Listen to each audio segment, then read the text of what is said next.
Okay. Hey guys, this is RBR Short Films 13, aka Ryan, and I'm doing a live stream after like a whole year, over a year since I've done a live stream. And there's no viewers right now, but that's okay.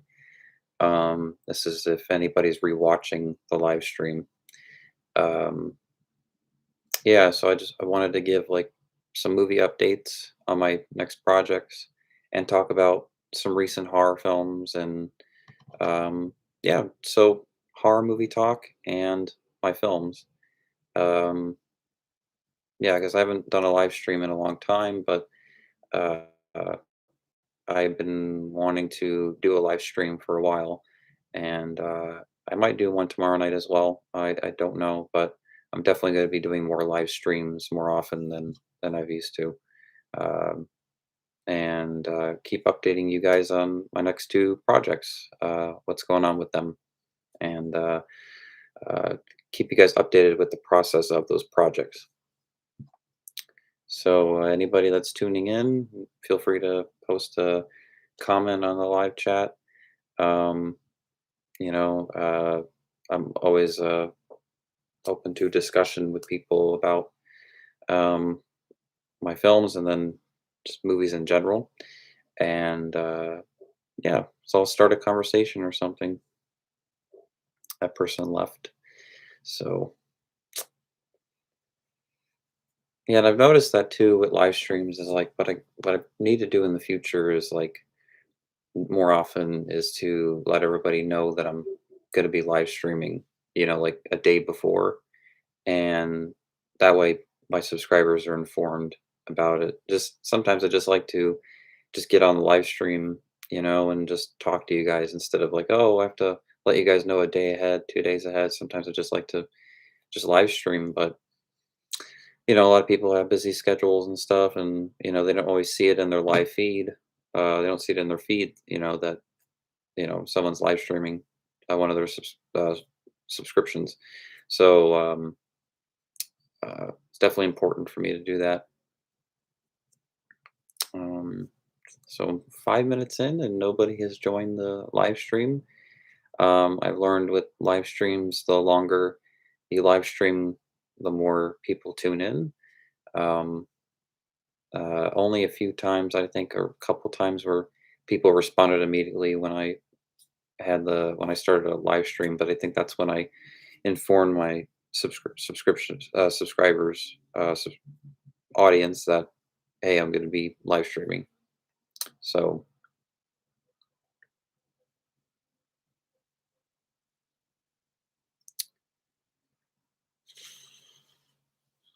yeah, hope you guys have had a good 2021. It's 2 months left of this. No, not 2 months left. Wow, 1 month left of 2021, and felt like we were like in some sort of different world from like March of 2020 to sometime now. Just felt like a movie. Felt like a big movie, and a lot happened, and um, yeah, and here I am, 26.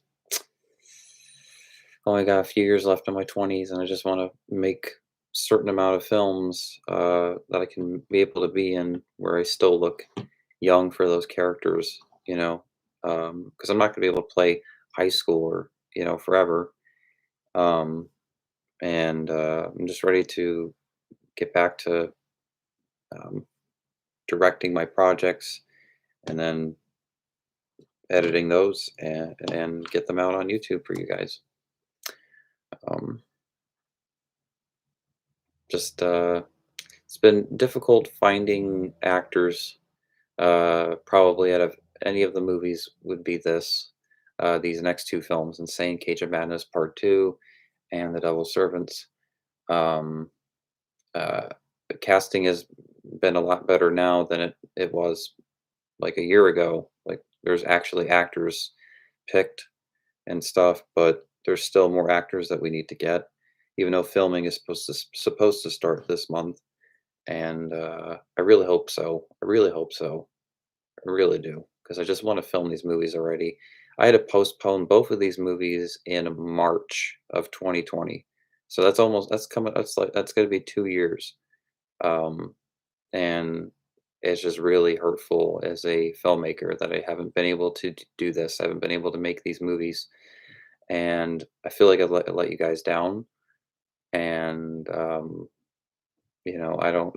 It's just my channel's, not as popular as it was.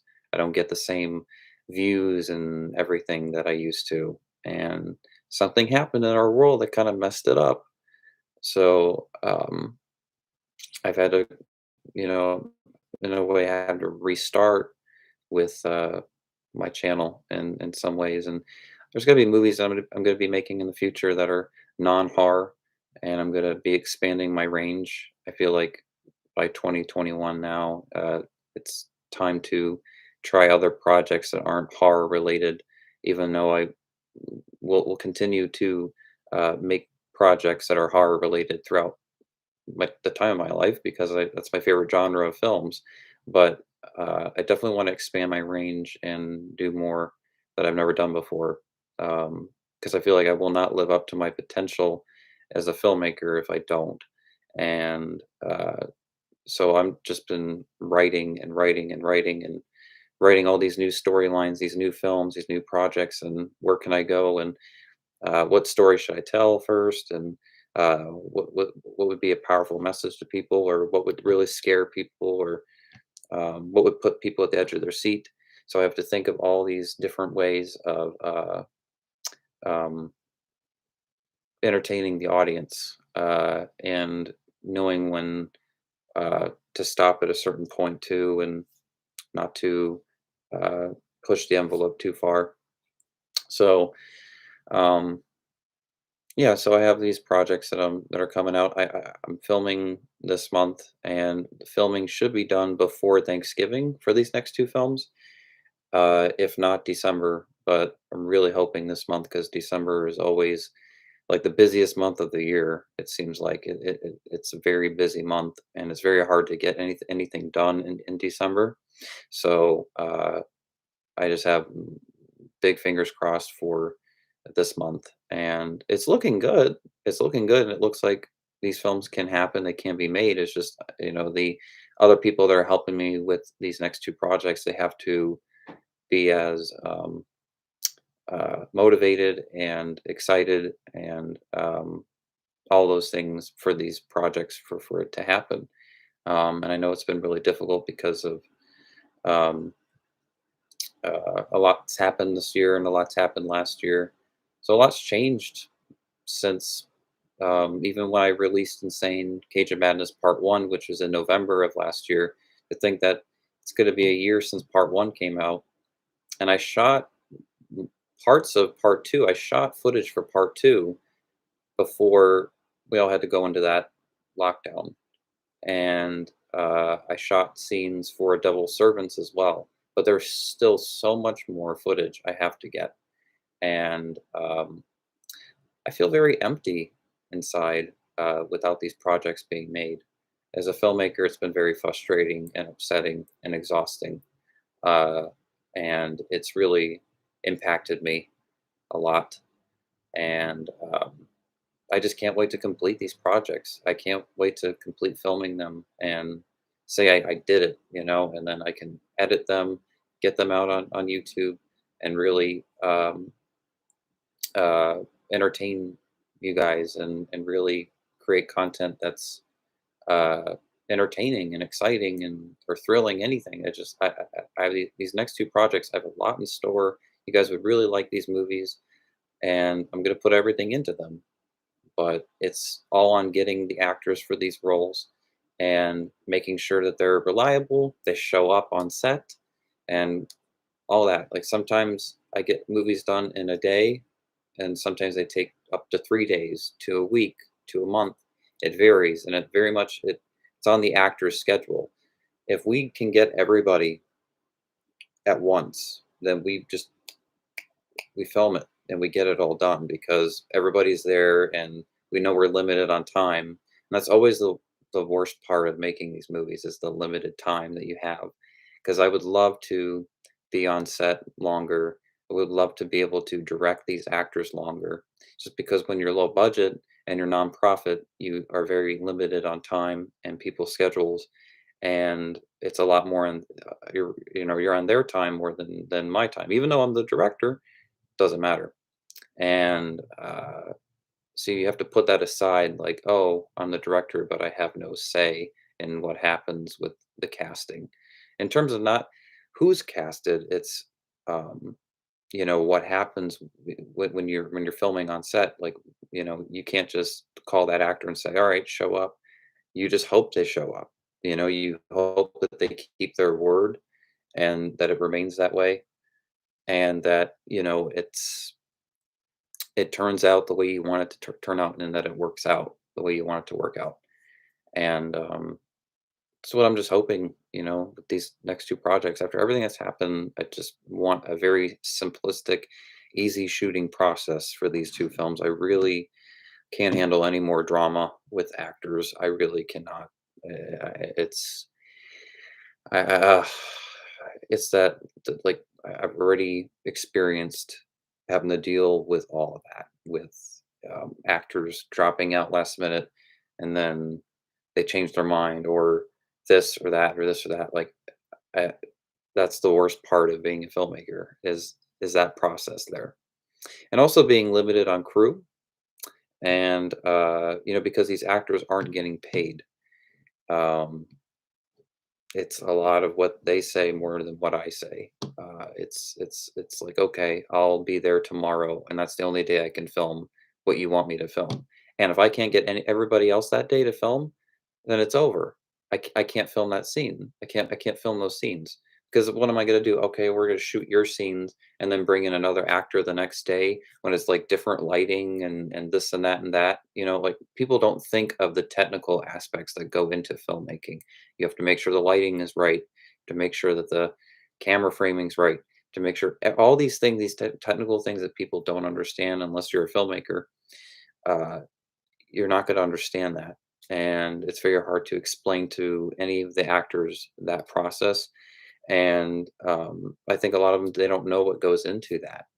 That things are that technical, but it's their schedule, and that's the challenge. Because I don't want to disrespect that. you know I just don't like when someone agrees to do a movie and they don't follow through. I've dealt with that so many times, and I noticed recently a lot with other filmmakers, they're running into that problem with actors. I think this is like the worst time for as a filmmaker to like work with actors, like, because it's their schedule. It's you know the unreliability, the being unreliable. These people need to be reliable. Unless it's not going to work, it's not going to happen. These movies will not get made. So it's like I'm the director, the writer. I'm another actor in one of my films. Like, here I am, the one who makes sure it all happens, but I need those actors. It's like adding a recipe to, an ingredient. You need that recipe added in there, and if you don't, that recipe is not put in there, everything is just it's going to be a mess. So uh, that is the most important part of movies is your actors, um, and making sure that all works out, and that's not always easy to do. And I notice as time goes on, the harder that is with actors. It's a lot easier than back when when I first started making movies. Even though I could like ask my friends, like, "Hey, do you want to be in my movie?" And we'd film it after school or whatever. Like, that was easy, but at the same time, I did still run into actors being unreliable or what. Like, I've dealt with that since the beginning, but um, it's just it gets harder just as time goes on. The more movies you make, it gets more difficult, and I think the being patient too. I've learned a lot about patience with these movies, but these two films right now have been very difficult for me to be patient, because I've been patient since March of 2020. So I've been put on hold for the complete these next two films since March of 2020, and it's been absolute nightmare. And thankfully, I was able to complete part one. Hey, Mario Mania 1, 2, 3, 4. How you doing? Happy Tuesday night. One of my subscribers is tuned into my live stream. Not even 20 minutes in, which is good. I planned a live stream for a good hour, so I guess by like 7:30. Oh, hey Zach. Hey Zach Martin. I'm no actor, but if you ever need help behind the scenes, I would be more than willing to help out however I can if I'm free because I'm pretty sure we're in the same general area. Okay, Zach. Yeah, just shoot me a message. Send me a message on Facebook. I don't know if you have my contact information. You can also message me on Twitter, and then I can, um, give you my number and all that. But yeah, for sure, that'd be awesome. If you, yeah, because I definitely need as many crew members as possible. People are willing to do this nonprofit because these next two films are going to be very big movies, but they're awesome. They're going to be awesome, and I have so much energy and excitement for those projects, and I have so much to give as a filmmaker for that, and like I want to give that to you guys, and um, it's just all on getting all the actors sorted out. So I have been put on hold with these projects since March of 2020. I had to be creative, so I did create a two-parter with Cage of Madness. Part one came out November of last year, you guys remember, and part two, I thought by September of this year, filming would be able to start, but I was wrong, and I don't know quite 100% what's going on with the casting because I have two other nonprofit like producers that get all this sorted out, and I don't know what they're doing. Like it's just this has been definitely the most difficult process out of all the projects, and yeah, this definitely I cannot wait to be on set and film the movies and direct the actors, but it's if I can get actors, and people's schedules are really, you know, and it's yeah, I sort of wish I was like a millionaire and I had a bunch of millions of dollars because then I could pay people and they would show up when I want them to and they would be reliable when I want them to. And I would get the movies done exactly when I'd want to get them done. Um, so it does suck when you're poor and you don't have a lot of money and you have to be creative with the limited things that you have. Um, sometimes, you make a lot of great projects out of that, being low budget. But uh, it's hard to do these movies without any money. It really is. I think we're Facebook friends, so I'll send you a message there. Okay. All right, cool. Yeah, thank you guys, Zach and Mario Mania 1, 2, 3, 4 for tuning in. This live stream isn't going to be like, long. I'm not doing like an all night live stream. I haven't live streamed in a year, so it's just kind of like um, getting back into it, live streaming. I just because I haven't done it in so long. But I'll probably live stream again tomorrow night or sometime this week. I'll let you guys know 24 hours in advance if I can. And yeah, and just I think live streaming is a lot more fun than just making a video because then I can talk to you guys at the same time, and you guys can ask me questions, and I don't know. I mean, my movies already aren't, live, so my videos of me can be live, cool. But yeah, um, what are you guys more looking forward to? Cage of Madness Part 2 because you guys probably have seen Cage of Madness Part 1, or Devil Servants, which is a sequel to the original Devil Servant, the first Devil Servant movie. Did you have a good Halloween? I did. I did. I did. I watched a lot of horror films last October and really enjoyed Halloween, really celebrated it. Um, and I feel like I didn't do enough this year, even though I felt like I did more than I could have celebrating Halloween.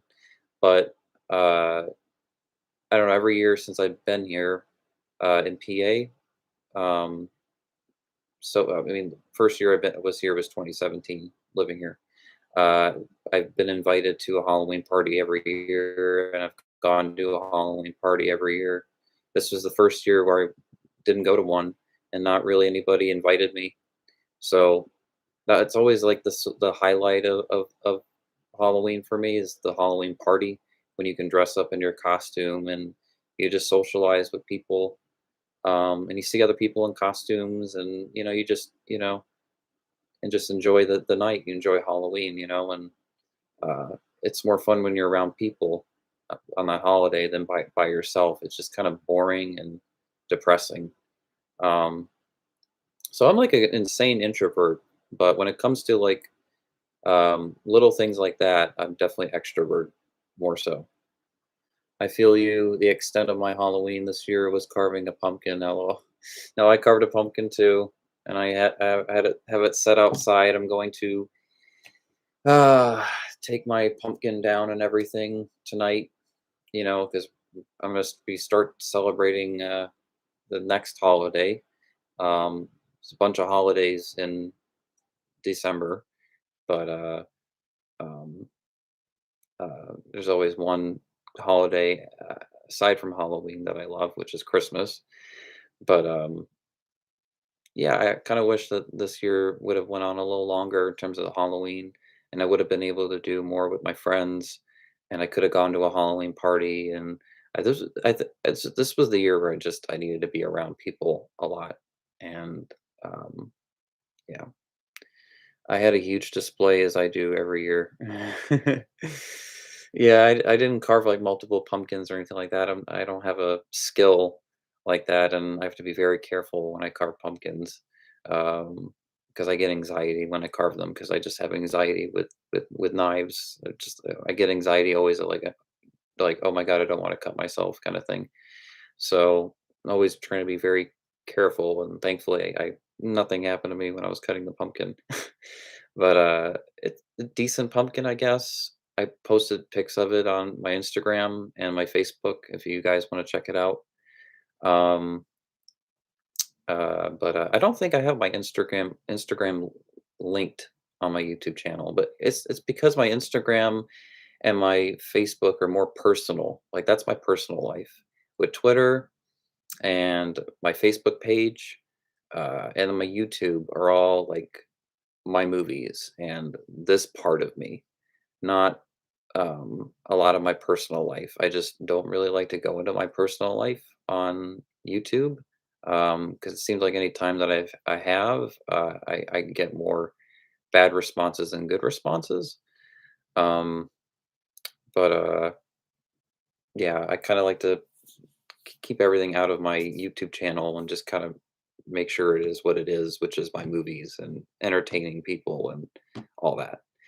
Um, uh, I don't know. I feel like I'm going to be definitely more, uh, I guess, expressive about myself in the future. Next like I don't know, 2 years, 3 years. Uh, I'm just growing up, growing up, growing up, maturing, maturing, maturing, and getting to that place in my life where I'm more comfortable um, opening up to people more. Um, this has just been such a platform for my content, and to think of making videos that aren't about any of that is kind of wowing to me, because then I wonder why, because my channel is not about that, even though my channel was always about video blogs about my life. then, movies, unboxing videos, multiple things. But I noticed that people got most invested in my reaction videos, uh, movie reviews, or TV show reviews, and my movies. And so I just kind of kept my channel at that. I do want to expand my channel, guys. I definitely do. I want to make more uh, short films, but non-horror actually. I do want to expand my range. I want to live up to my potential as a filmmaker, and I feel like I won't do that if I don't try other movies, try to make other different kinds of films. Now, it will automatically be controversial. I'm already expecting that, but I really don't care. I'm an artist. This is art, and that's the beauty of art is you express things. If you can express things artistically, you can put a powerful message in there, and there's something so great about that. Uh, and I do want to continue to make horror content. My next two movies are horror, so I'm not going anywhere with that genre, but I definitely want to expand my range. I've been making horror films since I was 14. And I'm 26. Like it's been a long time. Uh, and um, I'm not sure I did a video wishing my channel 12 years of YouTube. I created my channel October 14th, 2009, and here we are, guys, 12 years later. You know, I just like you guys saw the Twilight short, which was fantasy. Then you guys saw the Insane movies, which are psychological thrillers. Um, Now part two is going to have a little bit more horror than all the other previous Insane films, but um, I definitely want to expand my filmmaking, and hopefully you guys will enjoy that. I think you make a good drama film. Thank you. And that's the kind of films that I want to explore and make are dramas. That's just kind of what I've been intrigued to do. I always say horror is the playground where a director can try any type of genre because the horror genre is so diverse. So I think you'll do great expanding into other different places.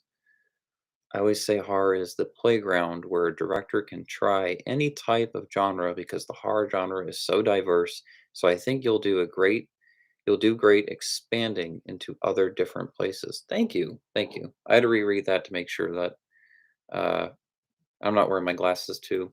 So I always like to wear my glasses, especially when I'm live streaming. I don't know. I like to show my eyes to people. When I wear my glasses, it's like I'm covered up. You know. Anyway, uh, thank you, Zach. I appreciate that, and thank you, Mario Mania. Your guys' support is everything. So, thank you. That's I always I always kind of need to be reminded sometimes. Not always, but I do need to be reminded sometimes by people that hey, we support your films. We think you're doing a great job. We know it's a difficult time, but you're gonna get through it, and you're gonna make these next projects, and we're gonna continue to support you. Like, if I heard more of that from people, I'd feel so much better.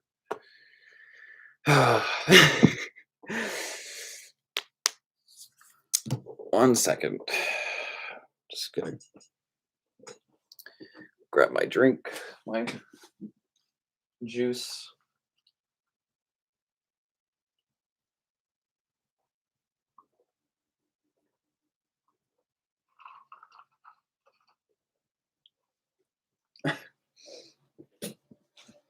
Ah.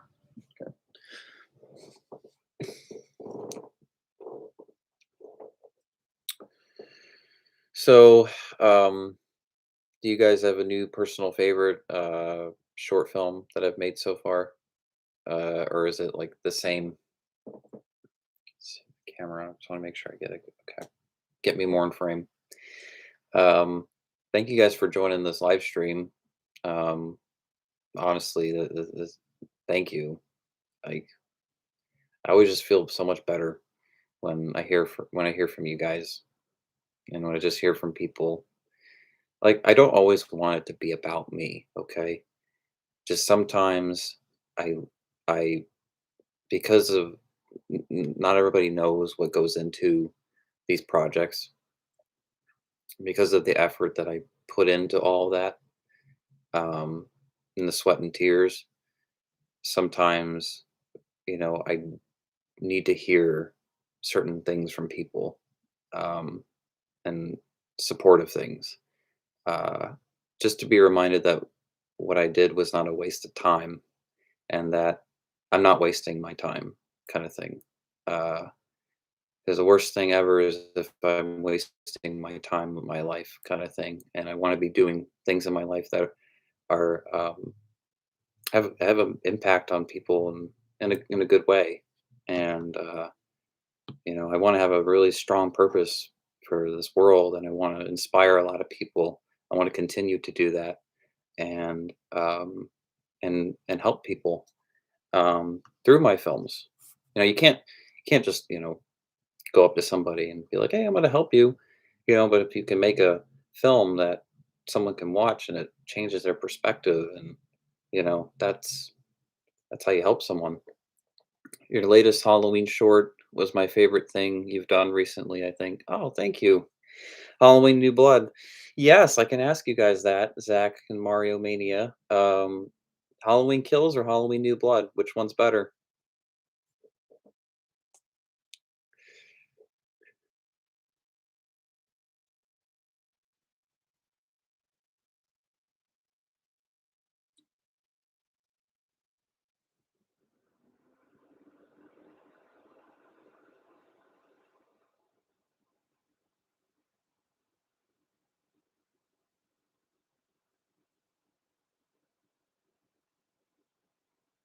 I think live streams lag a little bit. I don't know if it's my connection, but I've learned that with live streams is sometimes it takes a second. New Blood has a more interesting plot.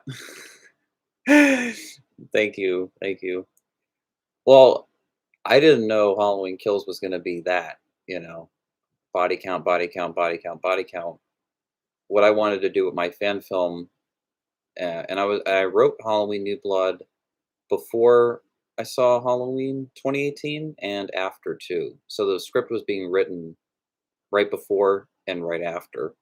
Um, and so there were elements that I did my homework on the 2018 film, and I wanted to incorporate things into that, um, into the New Blood, and of course other elements of the series as well. But I felt like if it was Michael Myers was left in that fire, right, and my I should have added rain sounds in the beginning of the movie, but he's set in that fire, Michael Myers, and then he is trying to break out, and it rains right after they escape. They leave the house, and Michael gets out of there. He breaks through before even the firefighters show up, and they think that he's still buried down there, or they think that he's buried down there. So like for a whole year, they're looking down there and like trying to find him. And uh, Lori and Karen and Allison all go to a different country and live somewhere completely opposite of the world until they know that Michael is gone. Um, so completely different plot from the whole mob storyline. I thought that after 2018, those characters would have just gotten out of Haddonfield, got out of there. That would have been that for that night. And I thought when I heard that Kills and Ends was going to be set the same night, I thought that meant it was going to be set like a year after 2018, and it was going to be set on the same night for those two films. I thought 2018 was just kind of like bringing everything back and like, hey, this is the franchise again. I but Kills takes place on the same night. I was surprised how much I did love the movie, um, but I just noticed with New Blood, there's a lot more suspense and there's a lot less horror. I mean, a lot less gore, and it's more story driven. Um, but Halloween Kills. I love it for, I guess, nostalgic reasons. And it's probably a lot of nostalgia why I love the film because they brought back a lot of original characters and um, just to see all those characters in one movie was really exciting. That music was exciting. The flashbacks were exciting, and the body count was wow. But it didn't have so much that Rob Zombie flair. It just felt like that original Michael Myers, the original shape was just very, very angry in this movie. That's just what it really felt like. It had like that Curse of Michael Myers brutality to it because it wasn't a Rob Zombie movie, and not everybody likes the Curse of Michael Myers. Uh, so it would make sense, I guess, that people wouldn't like this movie because people don't like when Michael Myers is Jason, in these movies. People like when Michael Myers is Michael Myers, where he's more stalky in the shadows, lurking. Nobody knows where he is, right? That's what you guys want. That dramatic breathing and that suspense. Where's Michael? Instead of slash slash slash slash, you know. I think that's what you guys were expecting from this movie. I already knew by the title it was going to be body count, body count, body count. What I was surprised by is that the movie did have a lot more to that. And for a slasher film, you still had that character drama. You had Jamie Lee Curtis's drama and the acting. You even had like the drama with the sheriff and his backstory. Like there was still character development in this movie, despite all the gore. And it had that Empire Strikes Back vibe to it. For me, like Allison was kind of an example of Luke Skywalker in this movie. I'm gonna go run off with my friends and risk this danger of this villain, this enemy, this great threat, because I feel like it's for the greater good to protect people from this great threat. She, at a young age, is not thinking like Luke Skywalker when he was young, the consequences that could happen doing this, like on your own and not really thinking everything through. Basically, your emotions come in more so than um, really being smart. And when she gets messed up by Michael Myers, she gets thrown down the stairs and all that. And it just had like a Empire Strikes Back moment because when Luke gets Vader right here in the neck, and you think that he's got him, there's that part where Allison's stabbing Michael, and you think, okay, maybe she's going to damage him a bit here, but no, he grabs her, smashes her head, and he throws her down the stairs. So it's definitely like I could see the Star Wars homages, the Empire Strikes Back homages in there. I could, and that was pretty cool. So I think this movie was just about the characters. They were supposed to fail. They were supposed to fail. That was the point of this movie. It's the middle entry of this new trilogy, and 2018 was meant to set up the plot, establish these characters. This is what's been going on for 40 years, and then this movie was supposed to be the middle entry. It's not the beginning of the storyline, this new timeline, neither is it the end of this new timeline. So of course it's gonna have that Two Towers, Empire Strikes Back in the middle, in between of everything. And people are gonna have mixed responses of it because it's not the beginning, neither the end. And the middle entries seem to always get it the hardest. And then they're always looked back at as the best of the series later on. So when Empire Strikes Back came out, people were still like, oh, the original's better. Years later, now Empire Strikes Back is labeled as one of the greatest films of all time, and what the greatest science fiction movie. And then Two Towers is now listed as the best Lord of the Rings film, and it goes on and on and on. Like sequels can hold up more than the original film, and maybe just right now people don't like this movie, and they will end up loving it maybe in the next 5, 10 years. Halloween Resurrection, people are starting to like that movie. I don't, but there, it's grown on people. Halloween 5, it's so we'll see where this all goes. But Halloween Kills reminded me a lot of Halloween 4 with the whole town getting in on the action. Yes, it had that Halloween 4 element to it, style, which I love Halloween 4, so it was cool to see that, all those Easter eggs. You have the season of the witch masks, from Halloween 3. You have the hospital setting, which is a homage to Halloween 2. just Michael Myers' mask being, like, burnt or messed up and him being brutal is a nod to the Rob Zombie movies. The suspense factor is a nod to the original films. I can even feel Curse of Michael Myers elements in there. Um, a lot of tributes were in this movie, I could tell and I could see, and I did think that was really, really awesome. I mean, you even have some parts are maybe a little too obvious. The movie definitely had, like, some H2O vibes, but, what I liked was seeing a Halloween film that wasn't H2O, but was like it, like, it doesn't have that scream music and yada, yada, yada. Like, I enjoyed the Halloween 2018 film, but I didn't walk out of it like, "Oh my god, that was the best Halloween film." I thought it was really great, but I didn't think it was the best Halloween movie. When I walked out of Halloween Kills, I was like, "This is the best Halloween film," and I was surprised because I didn't think it would be number 1. I thought it was gonna be 2, 3, or 4, or it could have been I could have thought it was so bad. I didn't know what to expect, but watching it, I was like, "Yeah, this was worth the wait." And not everybody, of course, was gonna feel that way about it, but, um, you have all the original cast and crew in there, and you can definitely see that, and that this movie was made for the fans. Like, it definitely didn't feel like a studio was trying to do something. It felt like it was trying to please the fan base, and it was trying to please Rob Zombie fans, the original Halloween fans, the modern audience today. Like, a lot goes into a horror film with, like, having to cater to different audience members. Um, so I don't know. I think they did a really, really, really great job. And to me, Michael was the scariest in this movie out of all of them. And then, did you guys love the Donald Pleasance, Dr. Loomis cameo part? Wasn't that like the greatest part? Officer Hopkins, tell me what happened. Did Michael kill? Did Michael kill again?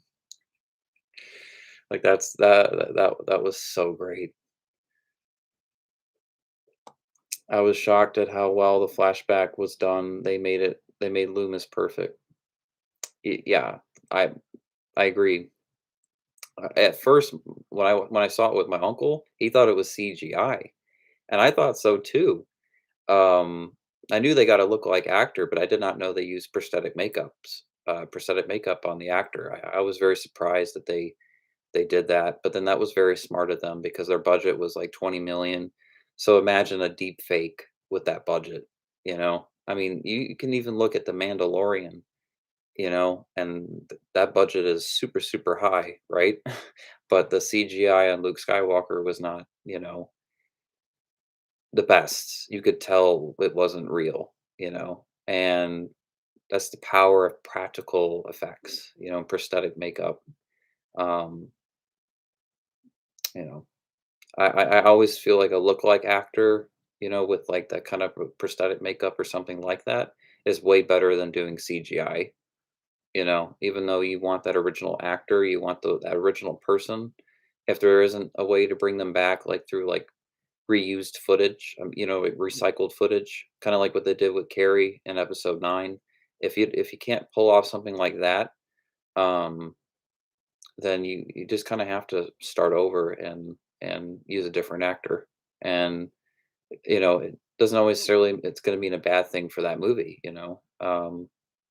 It's just yeah, but of course it's weird to see someone that's not Donald Pleasance, playing Dr. Loomis, but I felt like I was watching Donald Pleasance in that scene.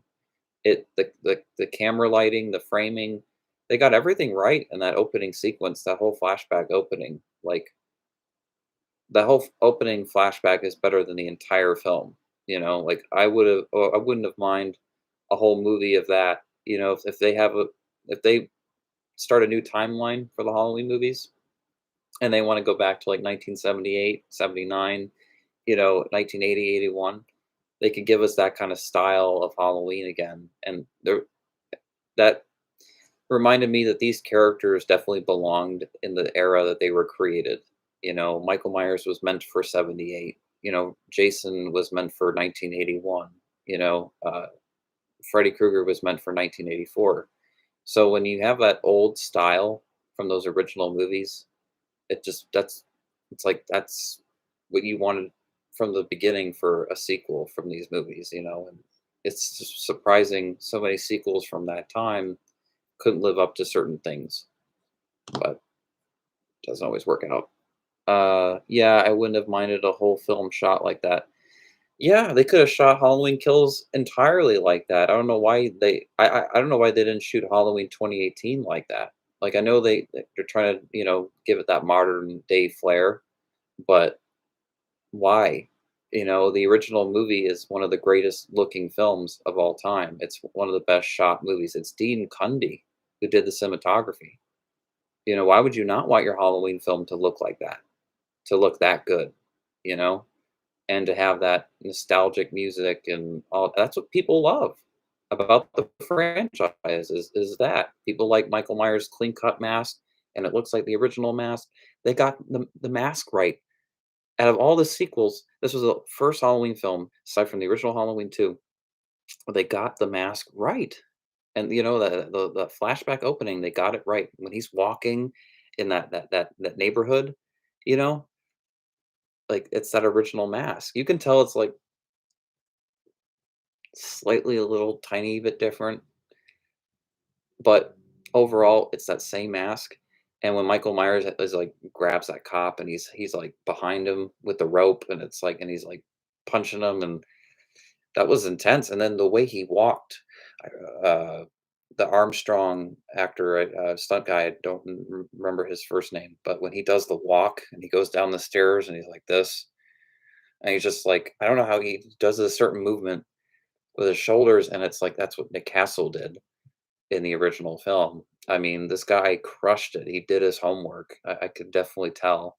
Um, so the film wowed me right from the get-go. And then after that opening, then you see Michael with all the cops and the camera backs away. And it's just like the original opening of the original film with young Michael and the camera pans back, And then it says Halloween Kills. And then you hear that incredible new music from John Carpenter and Cody Carpenter. And you hear like that opera voice, that ha ha ha was so awesome.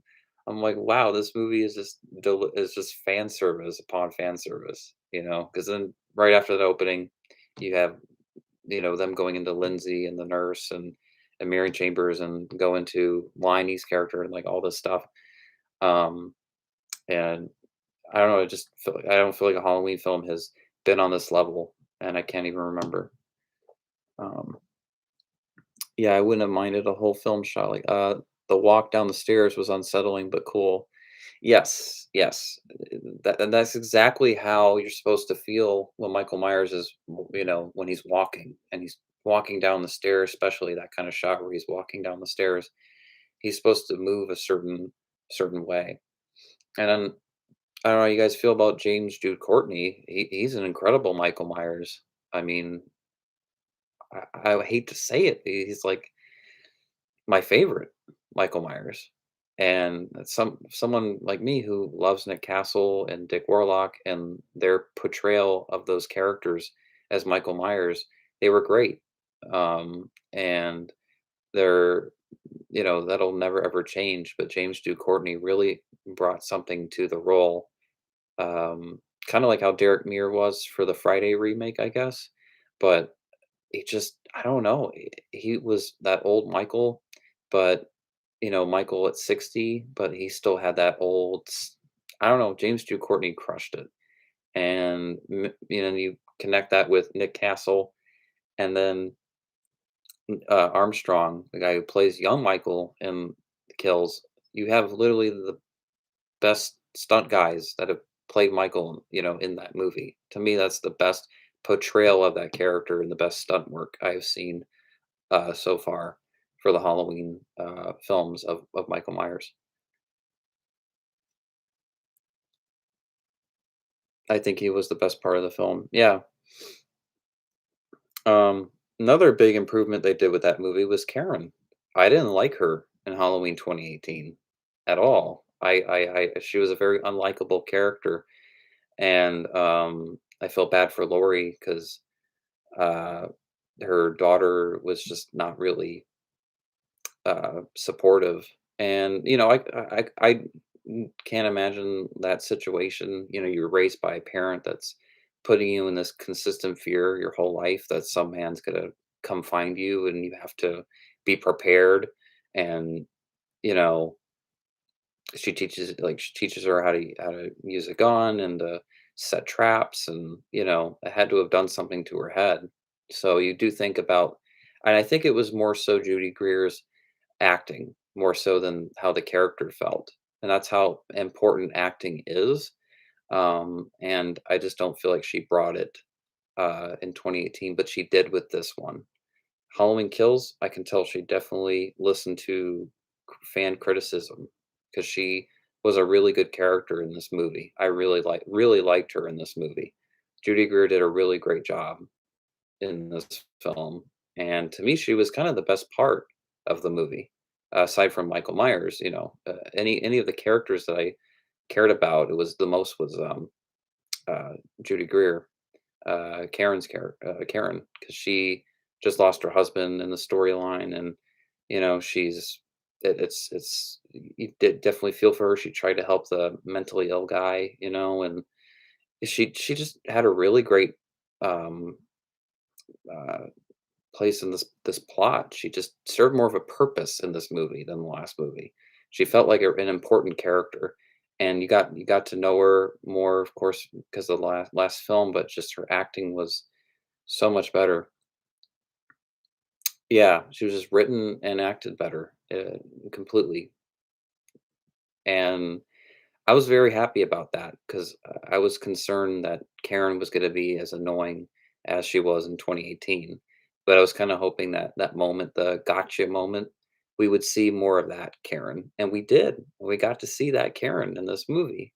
And um, sorry, I had to duck out to finish up something at work. No, don't apologize. If you're at work, you're at work.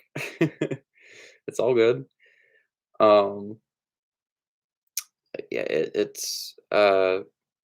I really enjoyed the ending. Um, I'm sure a lot of people didn't like it, but I know people that did. And what I love about the ending to Halloween Kills is that there's not this, oh, Michael's presumed dead.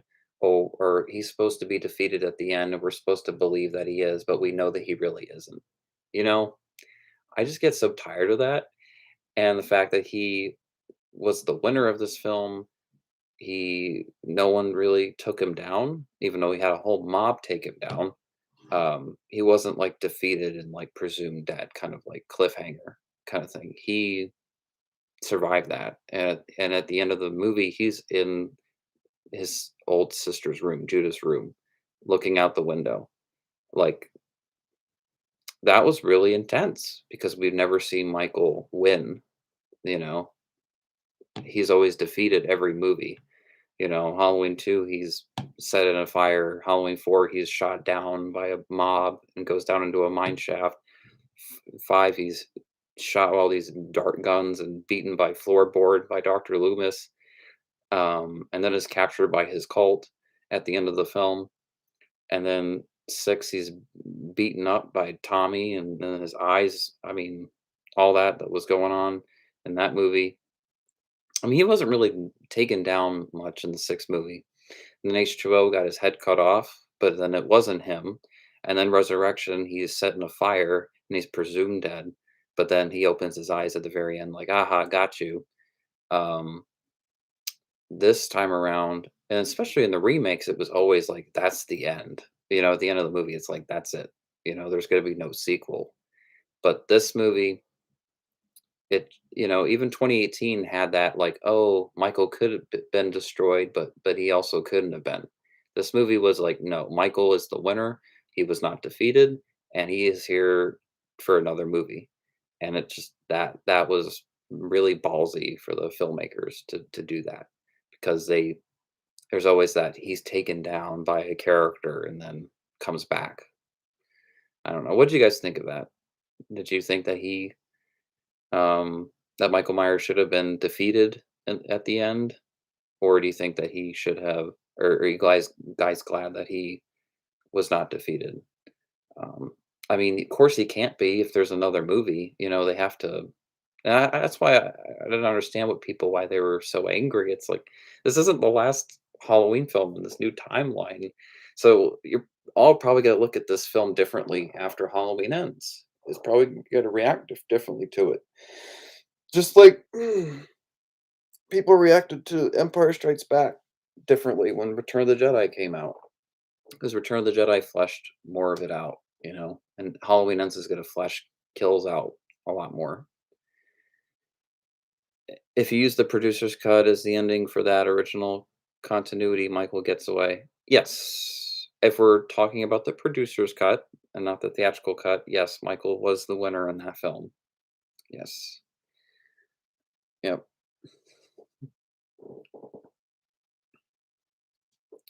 But, like, each of those movies, it was always a big surprise, you know what I mean?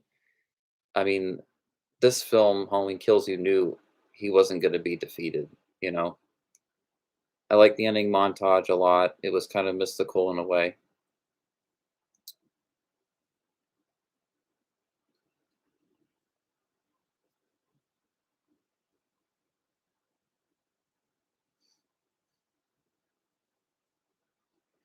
But, like, if you guys could answer this for me, what did Halloween Kills get wrong? What was the number one thing why so many people are not happy with this film? Why people don't wanna talk about it, they don't want to see it in the theater again, or even watch it on Peacock again. Like, what was with this movie that pushed people away, from it? Like, what was it that people were like, this isn't 2018?" Like, what was it? What was in this movie that was so disappointing, you know?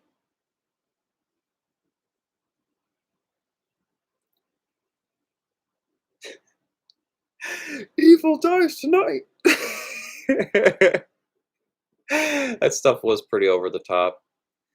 I thought a lot of the dialogue subplots were rough. Okay. I just thought Tommy was over the top. To me, he was the only really problem with this movie was Tommy Doyle. Was him, trying to get a mob together and start all this chaos, and he's like, "Evil dies tonight." You know, that was really the only thing that bothered me about the film, but that's only one part of the whole movie. Like everything else though about the film. I loved the hospital scenes when it came to, like, Laurie and Karen and, like, that really intense scene when Laurie's like, "You just have to let me go," and Karen's like, "I'm not gonna let anything happen to you." That was a really good scene. I like when Karen is washing her hands and you see all the blood on her hands, and then she looks at her ring, and that was really, really good, and then when Allison, uh had to basically when Karen's like, "Go sit in that room with your grandmother," that was really good, scene, and, what I also liked was seeing Sheriff Brackett again.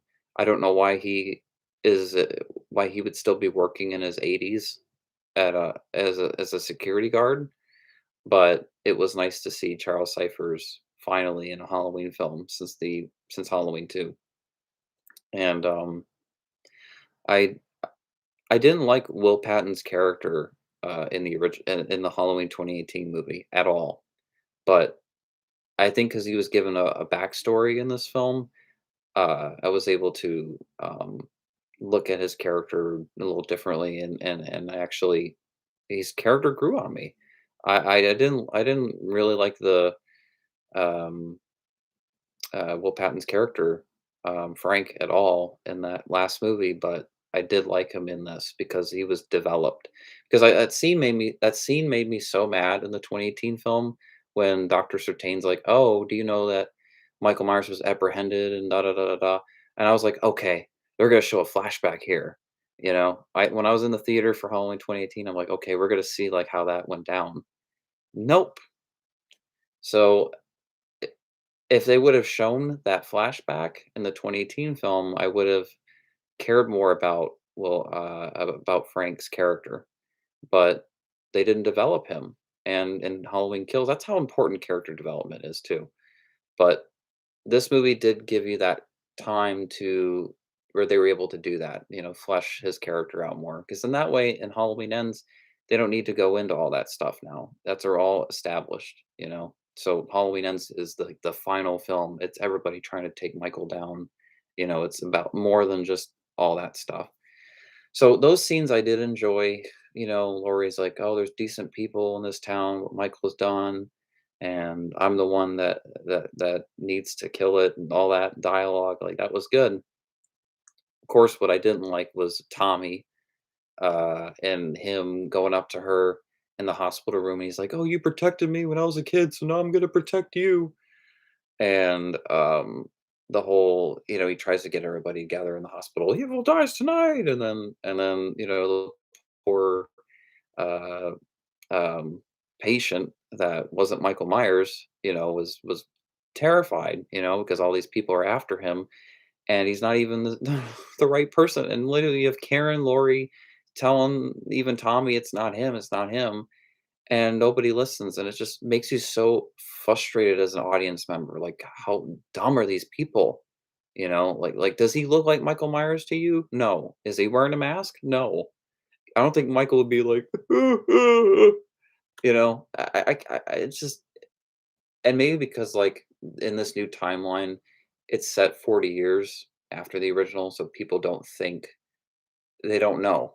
If this was Michael Myers from 1 to H2O Resurrection or 1, 2, 4, 5, 6, then it would be even dumber. But because it was set 40 years ago, like all the events that happened, it was slightly more realistic that people were acting that stupid because they didn't know what they were doing, obviously. They just, people were all mad and let's all get crazy, and it shows the consequences of a mob, and that was interesting. But was it unnecessary? Yeah. For a Halloween film, it was unnecessary. We want smart characters in these films. We want characters that would do what we would do, and characters that you can root for because they're making right character decisions. Instead of, oh, I'm just gonna run away in my house from Michael Myers, and then when I see him, even though I'm right by the front door, instead of leaving the house, I'm just gonna grab this knife and you know try to beat hero, even though I'm not gonna move at all or even try to attack him and just die. Like, people don't like that kind of writing in a horror film. But if that much bothers you of a horror film, then of course you're not going to enjoy it. But the Halloween films and the Friday films and the Nightmare movies, they all had dumb moments, and that's expected going into a Halloween film. It's not going to be perfect. It's not going to be, everything you want it to be. But was it enough though? You know what I mean? Because it's never gonna be 100% what you wanted it, but was it enough for you to love it, though, as much as the original film? Um, and I don't know, but, everyone has the right to their opinion, like, I don't judge you guys, it's all good, and we can all agree to disagree. Just it does break my heart a little bit that out of many films that have come out, Halloween Kills was trashed when it was the most one of the most hyped horror films in the history of cinema. Um, though I did enjoy watching this film more than the 2018 film. Oh, okay. Oh, okay. For me, Halloween Kills' strength is the opening stuff before the credits and the ending. The entire middle of the film is pretty forgettable. That's what people say is like the beginning of the movie and the ending are like with the good stuff, and the middle of the film is just kind of meh. Um, I agree. Despite its flaws, I enjoyed watching it more than Halloween 2018. Well, yeah, and at least this movie has a title. Halloween Kills. It's not just Halloween. You know, I was surprised that 2018 was literally called Halloween, after we've had 2 films in this series called Halloween, and the remake was called Halloween, the original is Halloween. Do you really we need a third movie called Halloween? We have 3 films that are just called Halloween, and it just you think they would've done H40. I thought that would've been a good title over H2O. H40 sounds really good. Halloween 40, years later. H40 would have been a good title. That's all they had to call it too was H40, and that would have been perfect. I would have loved that because it's to represent Halloween 40 years later, and it sounds way better than H2O. Saying H40 is way easier than H2O. It sounds a lot more, you know, uh, it doesn't sound as like water, it sounds like a title of a film. But even if they would have called it Halloween 2018, literally that's the title, Halloween 2018, would have been better. Or if they would have called it, I don't know, Halloween 9, even though that wouldn't have worked. Or that movie that was gonna come out, Halloween Returns, that was canceled, yeah, but they could have used that title if they wanted, right? Halloween Returns. So, you know, they could have really have done a lot more with the title. I even heard one of the rumors was that the original title was Halloween Revisited, which sounded pretty good, but they just didn't go with any of those. I'm shocked they didn't just call 2018 Now. That's what I call Halloween. Yeah, yeah. I feel like they could have been a lot more creative with the title. Halloween, Hollywood doesn't like numbering its sequels much anymore. Annoying. Yeah, Scream 5 's not even Scream 5. It's Scream.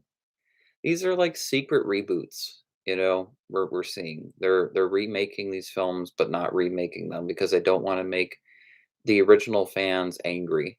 So like, okay, we'll not reboot it, but we'll reboot it. So it's like incorporating those original characters and continuing that timeline, but then it's completely starting over though at the same time. Like it's like nobody you didn't have to see the other movies to see this one kind of thing. Um, but that doesn't make sense for Scream 5 because it's the 5th movie and you're still, setting up that people have to see the first 4 movies before this. So what's the point in just calling it Scream? And then I wonder, yeah, like this is a sequel, but why call it something that's not a sequel title? Even if they didn't want to use Scream 5, you think that they'd want to use, I don't know, uh can't use Scream. How about Scream Ghostface Returns, or Scream the Rise of Ghostface, or I don't know, just give us something that, is more exciting of a title. They didn't, of course, have to number it, but they could have given us a title that was, more than just Scream. I don't like that laziness with filmmaking where the title is just, you know, the original title. Like you cannot come up with anything better than that. It's I mean, do you ever see video games do that? No, you know, no. I mean, probably they've done it maybe twice, probably 2 games, but overall, like, it's just you don't. I just don't like when they. If you're gonna retcon, don't change the title. I mean, don't keep that original movie title. Call it something else. Try to be creative with it. And I do prefer the whole ignoring everything after the original film and only the original counts. And this is a direct sequel to it. Way more over just rebooting a franchise because to me it's like the biggest disrespect to that franchise is to completely reboot it and not acknowledge that original film or to give it pay respect to it. Um, I do like the whole starting over after the original film kind of scenario. Um, that way you can say the original is canon, and that's better than none of the films being canon, you know. That's just my opinion. That's why I love what they did with Halloween 2018 and with Halloween Kills, and we'll see with Halloween Ends, uh, because it does not ignore the original movie, and so there's that respect there, for the fans and the fan base. Like, hey, we're not ignoring that original film that everybody loves and says it's the greatest horror film and all that. To retcon the original film is just, how do you do that? And I think what's so cool about this timeline is that Michael has no motive. He's not after his sister. He's after anybody. Like what I saw with this movie was Michael did not care. He does not care who you are. Like, if you're in his way, I mean, that's what Dr. Loomis, said Halloween 4. He will kill anybody that gets in his way. And that's Michael Myers. You're because you're in his way. You know, so he's the kind of person that is like, oh, a house. I'm gonna go into this house and grab a butcher knife and slaughter this family. That's Michael Myers. He he doesn't care. He's just gonna slaughter you. And I think that's the point is that you're supposed to make Michael that scary that you're no matter who you are, like it doesn't matter. Like he's gonna come after you. And that you're supposed to be terrified of Michael Myers like that. You're supposed to feel like you're not safe. You know, and the movie did a great job at that of making you feel like he could be after anybody and he could be hiding anywhere. And the film did have suspense despite its gore. I mean, Scream 4 basically unofficially disregards 2 and 3 because that film you can watch the original film and just jump right to 4 and not be lost, and I think Scream 22 will be the same way. Uh, probably. Yet they're gonna have characters like Judy Hicks in there, like, oh, man. And we might get a lot of flashbacks, with Scream 5, which I hope, and hopefully they do show flashbacks of 2, like, I don't mind if they retcon 3, personally, I do not care. They can ignore that film any day, that's fine.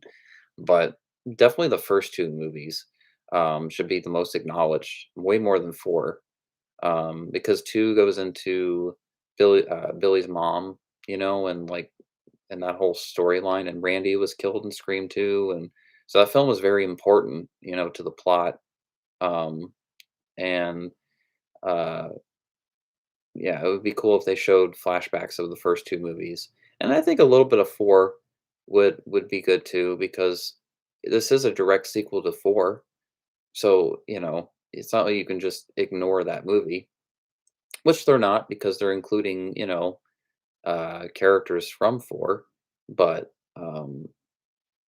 yeah, I think we're gonna get a lot of flashback stuff, and I think we're definitely gonna be very surprised because the trailer that they came out definitely put us off. I think that trailer, I think they shot footage just for the trailer. My opinion, I think that trailer was all that footage that we see in that trailer was just shot for the trailer, which is the smartest thing you can do with a studio for a film like this is to create a trailer where people think the movie's going to be a certain way and it's not, to where like they really haven't seen footage of this movie. I feel like there was definitely parts of actually the movie in the trailer you can tell, but I can tell it's an off-putting trailer, and I think that's what's great about it. Halloween Kills should have been promoted that way, where, it looks like it's going to be a certain movie, but then it's not. You know, I thought Halloween Kills was gonna show everything in the trailers except for the body count. So then when we all went into that movie, we'd be like, "Oh my god." It would be insanely, insanely, insanely shocking. But because the film promoted so much that is what it was gonna be, people walk into it like, "Okay, what more do you have than that?" Because I've already seen everything in the trailer. So for Halloween Ends, I'm not gonna be watching the trailers. I mean, if that you're telling me that Halloween Kills teaser trailer that came out this year before that final trailer is a teaser trailer? Oh my god. Then I will skip the teaser trailer. I mean, are you guys gonna watch the Halloween Ends trailer when that comes out? Because I don't think so. Like, I think a lot of people are gonna skip the trailers for Halloween Ends because the trailers ruined it for a lot of people for Kills. It didn't ruin it for me, but I was mad that I saw a lot before the film because I enjoy the movie that much, but, um, you know, that's the worst part of a movie trailer is when they show too much, and you can kind of, like, sum up of what how the movie's gonna go or what it's gonna be. I think of the greatest example of a movie trailer would be Alien, the original Alien movie is a really good example because that trailer, you don't know what's happening. You just hear that, alarm sound effect, and you see characters running. You don't know what's happening, and there's all this intensity going on, and then it says alien, alien, uh, in space where no one can hear you, or no one can hear you scream in space, or something like that. In space, no one can hear you scream. Like, that is the perfect trailer. That's how you sell a movie, you know? Movie trailers today don't they seem to have forgotten, like, that's how you make a movie trailer, you know? I only watched the trailer once, so I didn't really remember much by the time the film came out. Yeah, it's just when those trailers came out, I'm like, "Alright, whatever." I think because we all had to wait so long for this movie. It was supposed to come out in October of 2020, and we all had to wait, you know, way longer for this film. Was probably why, um, when the trailers came out, I didn't care by that point because, like, originally it was gonna go on a streaming service or something in October of last year, and then they decided to delay it a whole year and have it come out in the, October of this year. Um, I'm glad they delayed it, but I just couldn't handle not seeing any trailers for it anymore by that point. If it woulda came out in October 2020, I woulda skipped all those trailers, but, yeah, it was just too long of a wait. I only watched the trailer once, so I didn't really remember much by the okay, same comment.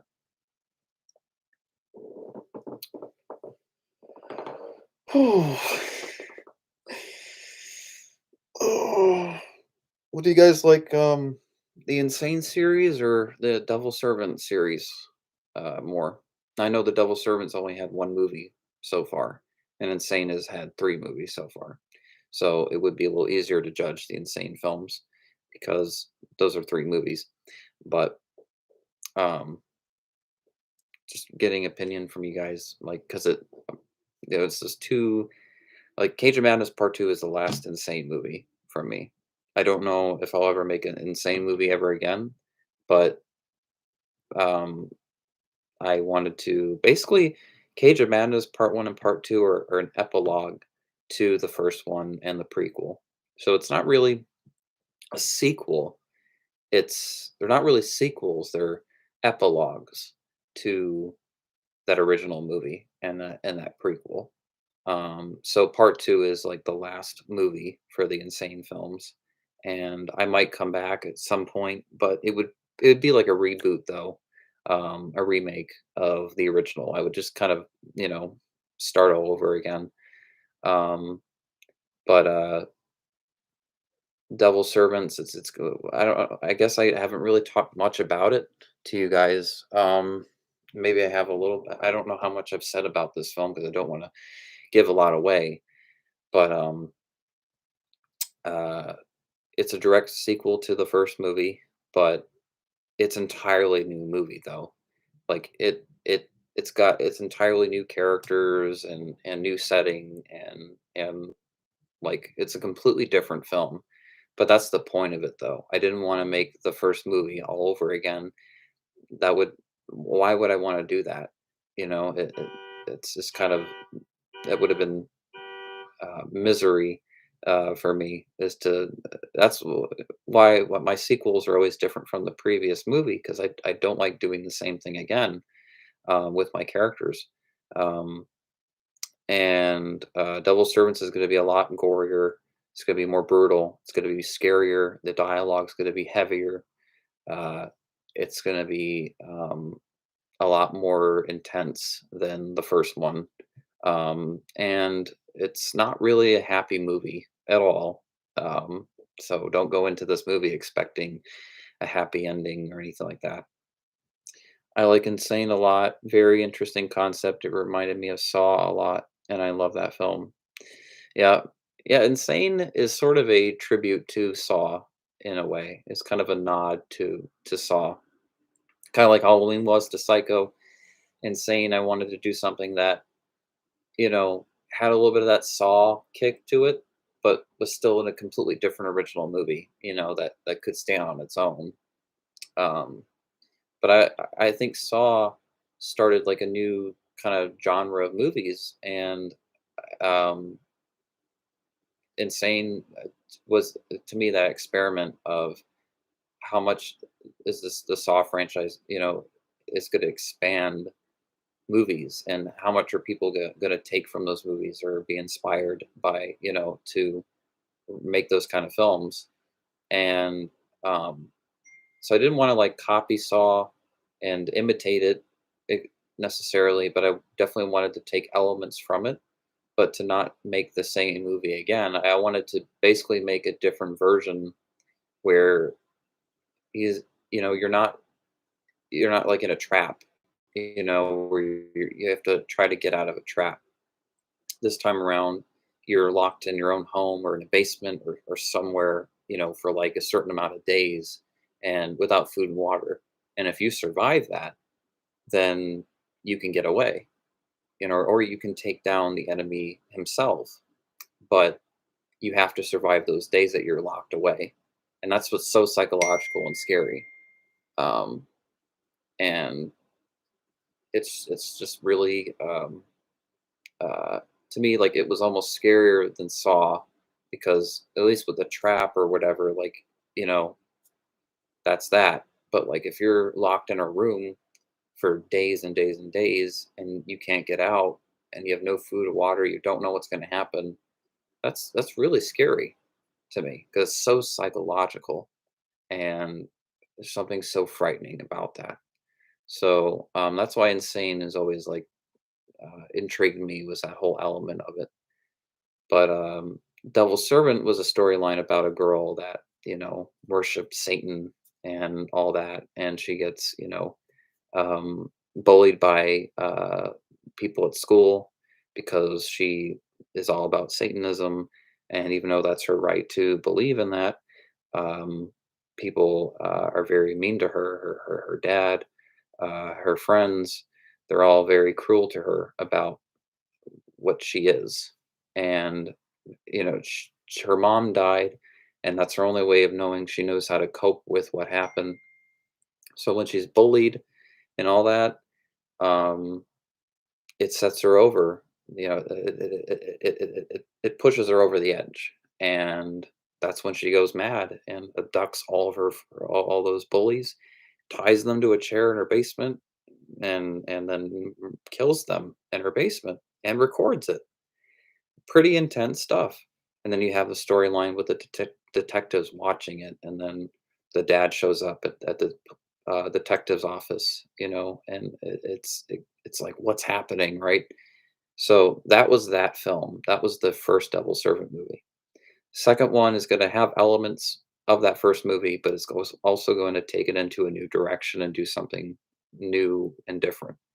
Um, I would say new and fresh, because this stuff really hasn't been done before. I mean, some of it has, yes, but since I'm trying to be very, very original, um, I do like it because it's like the whole, aliens, double servants. I don't know. I feel like that's a better title than Devil Servant 2, or like the Devil Servant Returns or something. The Devil Servants just sounds like it's continuing that first movie, but it's going somewhere else, and it's not staying in that same place. And I think that's what's really exciting about it. And I'll see your guys' reaction after that movie comes out. Cage of Madness Part 2 is meant to come out in June of next year, which will mark 10 years since the first Insane movie came out. And then The Devil Servants is going to come out October 6th of next year, which will mark 4 years since the first Devil Servant came out, which is crazy to me. That's already been 4 years. Um, and that it's going to be 4 years next year. Like, wow. But I just don't see it really getting a lot of responses unless I get it out in October. And I remember getting The Devil's Servant out, the first one, in October, and I got a lot of responses. Halloween New Blood, I released that in October, and I got a lot of responses. I think October is the perfect month to put any of my movies out because that's when people are in that horror mood. They're ready to watch horror movies and they want to be entertained by those movies. And so they search for those movies, you know? And yeah, um, so that's what's in store for my channel. I'm going to be doing more reaction videos, of course, to movie trailers. And, I'm definitely going to try to do more live streams and get going with filming on these next 2 films. I'm ready. I'm ready. So, uh, I have to rewatch both Insane and Devil Servant because I haven't watched them since their releases. Oh, okay. So I don't know how many of you guys rewatch, my films because I know that I've had people in the past, subscribers that would rewatch my movies, and then there's the subscribers that only watch it once. And yeah. I mean, I always kind of hope that, people want to watch that film again and again and again, just like, regular movies. Even though, yes, it's not a regular film, the camera quality isn't as great as a real movie and all that. The sound, like I get it. But I just hope I can make that film that people like want to rewatch again and again and again and again. Not like, a million times, but at least more than once. A good like, like third or fourth viewing that that person could have on that movie. Um, and if that's it, that's it. But maybe they come back to it a year later because they really liked it or something. Like hopefully I can make a classic that people are like, yeah, I want to rewatch that. I feel like that's gonna happen more when I make dramas, because dramas, since they'll have, like, powerful messages and stuff, maybe people will rewatch it for that reason, and maybe I don't know, maybe my films aren't too rewatchable, I don't know. Maybe because you notice that it's low budget, and you notice the small things that could be improved upon. Oh, if he had money, if he had a real crew, then this would be more official. Or if the camera quality would have been better, I would watch it more. You know, I I've been told by somebody not too long ago that my movies look like they were made from a fifth grader. Let me ask you guys, does my movies look like they were made from a fifth grader? And I'm not talking about November 1st, November 2nd, movies that I made in 2009, 2010, Jester 2011. We're not talking about those movies. We're talking like 2015 till now. Uh, do they look like they were made by a fifth grader? Do my films, are they that low budget? Because please tell me. Uh, whatever I can do to make these films look better, I'm going to do that. And I do a lot of coloring with my films and so much that but wasn't a nice response from somebody. And I'm just asking if you guys agree with that person. Do my films look like they were made by a fifth grader? Or do they look like they were professionally made, you know? Or does it feel like a filmmaker, young in his time, and they're decent, but they're not cheap by any means. And you guys can be honest. Oh, thank you. I think they're way com- uh compent what? I think they're very competently made. Competently. I thought you said completely, but no, it's competitively. What do you mean by that?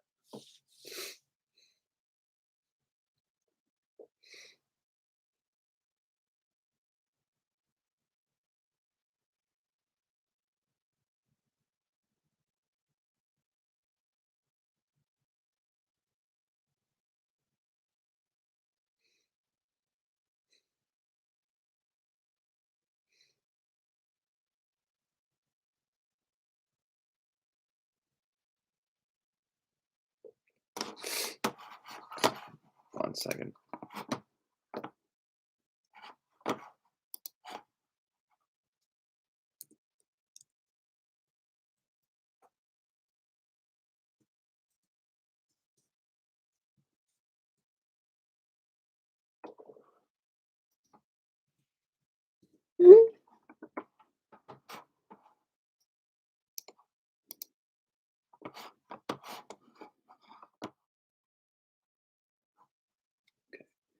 They're very well made. It seems like you know what you're doing.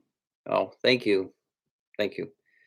Yeah, the camera quality isn't what people are used to, but they are well-made films and they have decent sound. And that's a good thing because I always think better sound is so much better than visual. Thank you. Thank you. Yeah, I agree. Like if the sound is bad, I don't know how you can enjoy a movie. This to me like like sound is so important to a film, and that's what goes into my film so much is the sound. I do so much sound editing and sound mixing, and then I have my sister. She does sound editing for the movie too, and music editing for it. So sound probably is what goes into my movies more than anything is the sound. Um, uh, so hopefully the sound of my movies makes up for the picture quality. No, I guess I mean I got those new Canon cameras that I used for Insane Cage of Madness Part 1 and Halloween New Blood, and I guess those don't look good enough. So then I wonder, should I just shoot on one camera that is better quality than those cameras? Like I have an Osmo that's 4K. Should I just shoot on that? Like the whole next movie's just like one camera and I just, film this actor, and it's just like one consistent camera quality the whole time, Like do you guys think that I would get better responses with my next two projects if I maybe just use one camera that is better quality than the other two cameras I have? Because the reason why I use like three cameras is because I run out of battery life. And when you're there on set and you're directing, you can't just like stop filming and just to charge the camera. So I can only use that HD camera so much until I have to use another camera. But I think I'm going to be using that Osmo the most out of any of my movies so far with these next two films. I think the Osmo camera, because it's got a speaker on it, like a microphone. It's got a microphone on it. It blurs out a lot of background noise that the other camera doesn't, and the camera pans smoothly. There's not a lot of shakiness with that camera. It's very slick and smooth. Um, so I think I'm going to use those cameras a lot more. It's just a lot of times I like to use two cameras because then I can get two different angles with that same take and have options in editing to, do more with it. But it seems like camera quality is like a deal breaker with people with films now. People don't even like black and white anymore.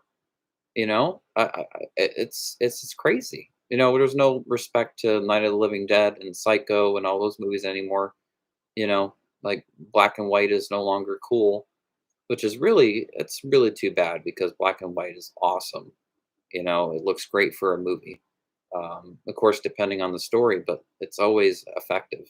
But today's audience, it's just you can't, you know, unless it's a superhero film, and it's a big epic. But even doing that, people are gonna watch the colored version over the black and white. Like it's very now. People want everything in color, you know. And if anything's gonna be black and white, it would be like one scene in a movie that's supposed to, represent a certain sequence. But if that's the whole film, you know, uh, it just doesn't sell. People who make those comments probably haven't attempted to shoot and edit anything themselves. Yes, but then those are the people that are tuning in to my projects and these films, and I have to please them. If I don't, you know, I've taken a lot of criticism in my time as a filmmaker by like severe internet trolls, really bad internet trolls.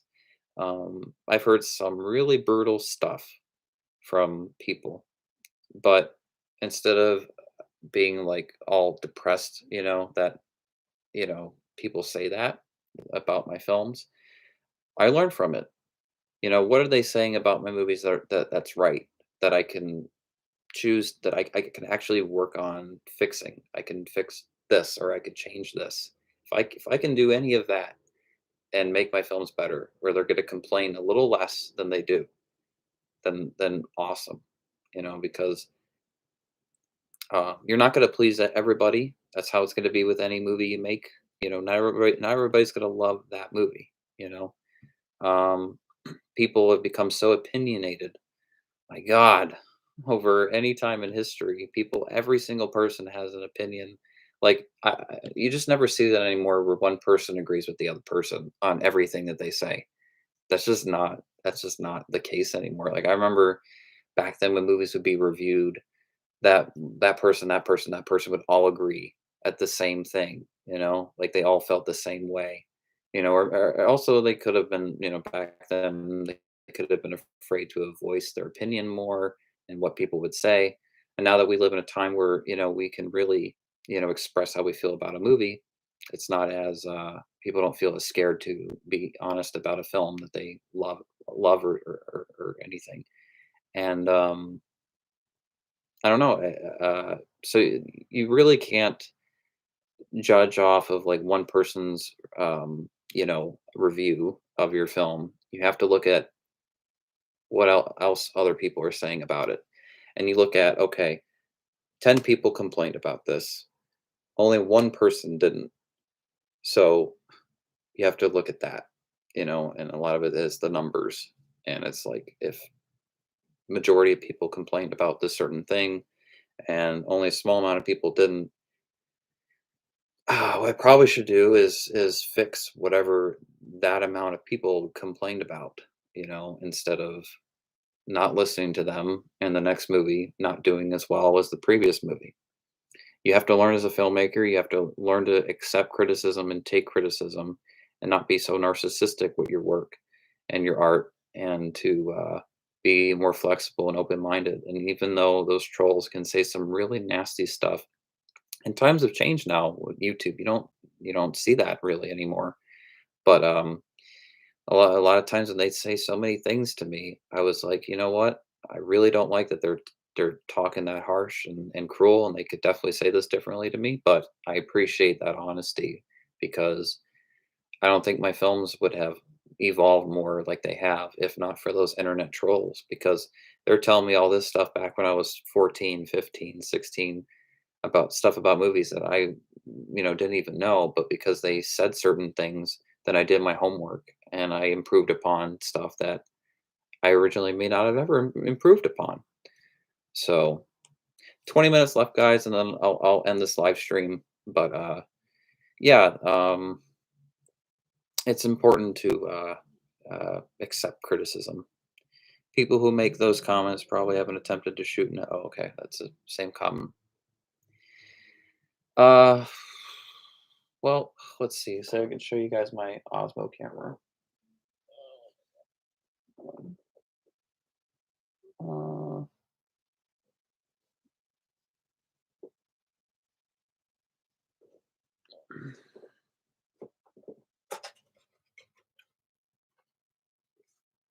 okay. So this camera right here, Osmo. All right, it's really good. You connect it to your phone, your iPhone, and it supports like all the iPhones. And it's a really good camera. It's really good. Take this out. This is what it looks like. So this is the camera. It's small, but it's really good camera quality. Like, it's better quality than those Canon cameras.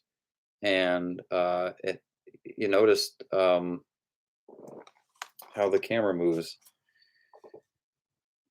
Look at that. Look how slick and smooth that is. You just notice that? Look how easy that is. Like, that's incredible. And then it's got a really good microphone. And then uh, it pans really well. This camera pans really well. So I've kept it in good condition. It looks on the very bottom, it looks a little cracked, but no, actually, it still looks really good. Get your guys' opinion. You guys think that looks really good? Yeah. So I think I'm going to be using this one for the most of the time on the next two movies because it's the best camera quality, and I'm just kind of getting tired of hearing people complain about the quality of the movie. It's almost like I'd be willing to get less takes of a scene or sacrifice not getting 100% what I want in the movie just so I can get that good decent camera quality and that people will tune in more.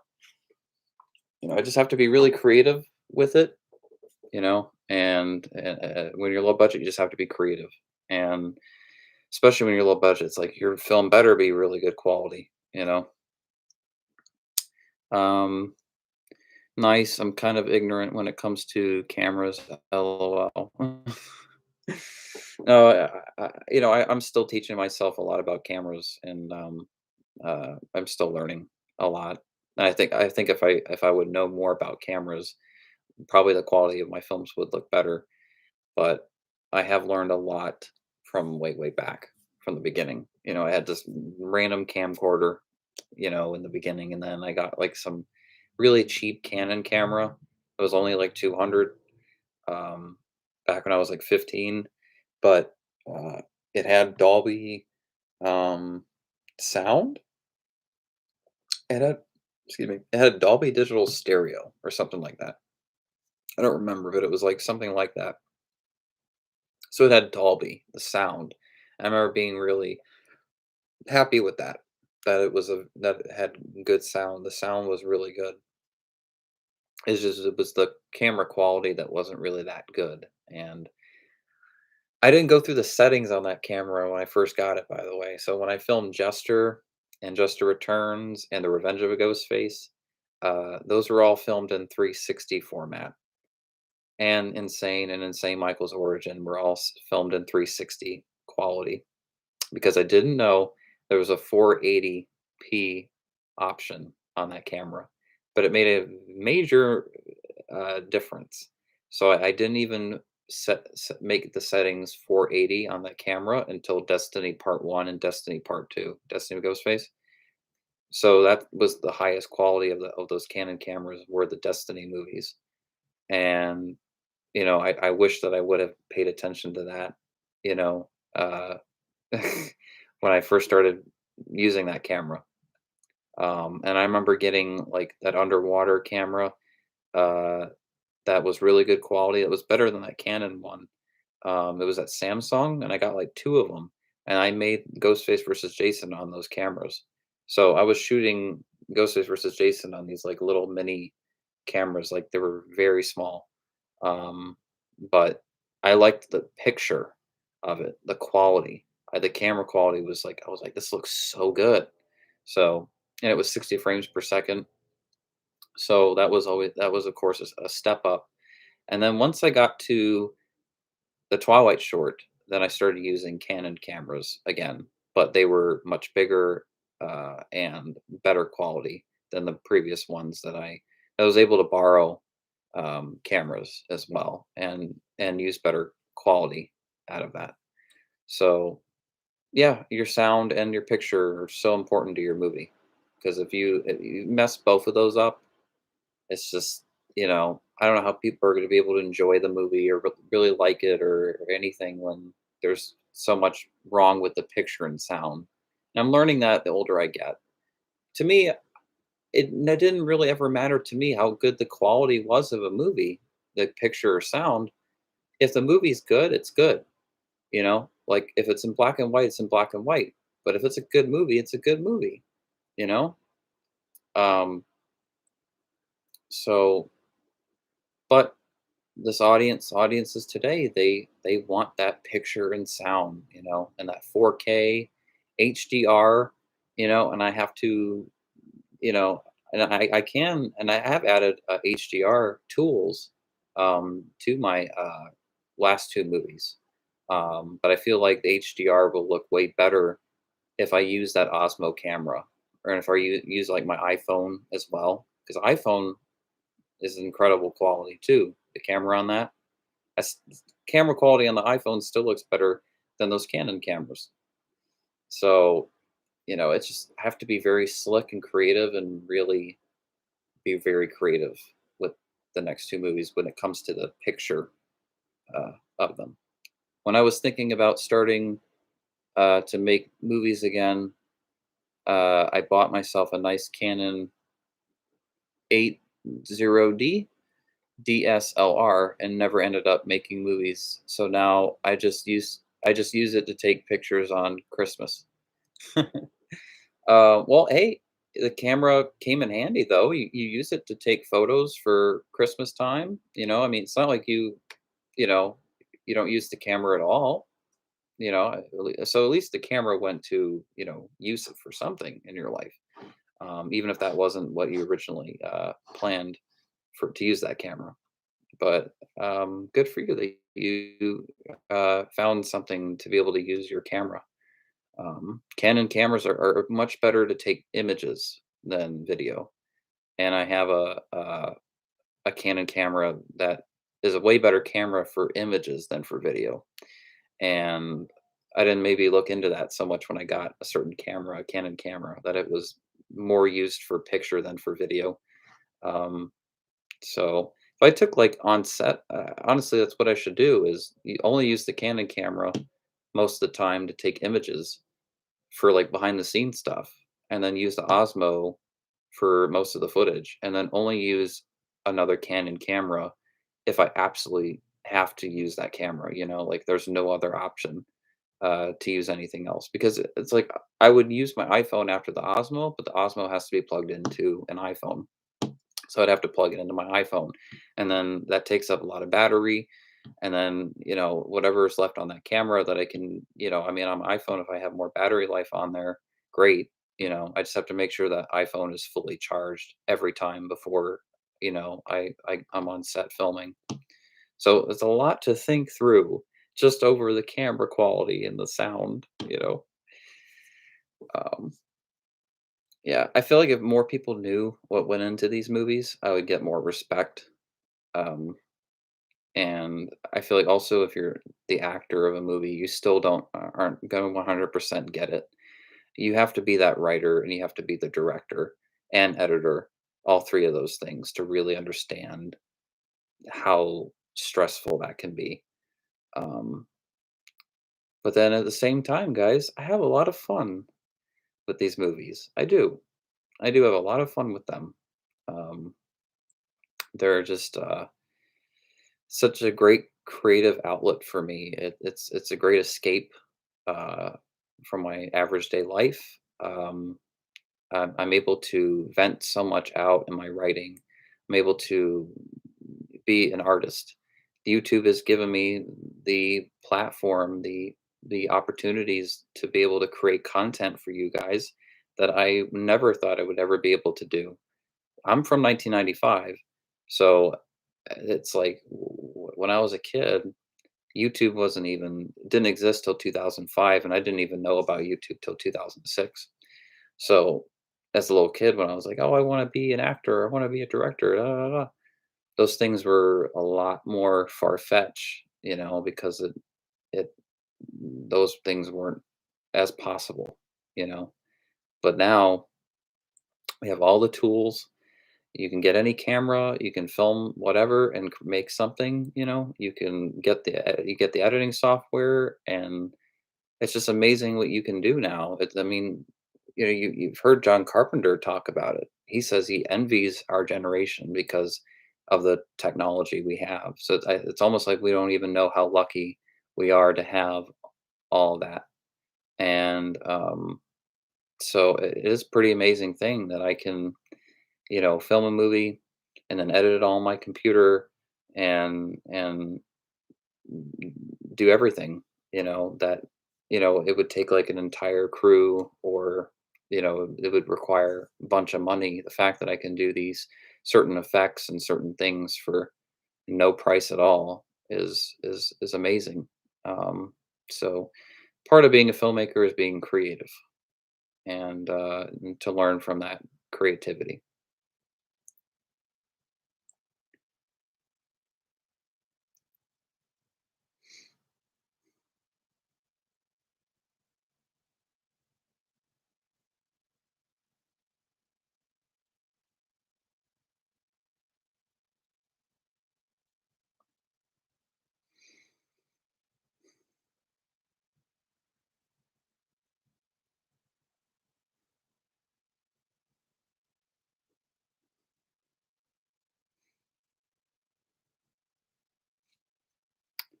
Well, I'm gonna be ending this live stream in a few minutes. Like 4, 5, 6, 7, 8, 9. So about like 6 minutes left. I'll have this live stream, and then I'll make another live stream soon. I don't know if you guys want me to make one this week, like tomorrow night, or if you want me to make a live stream later in the week, like on Friday.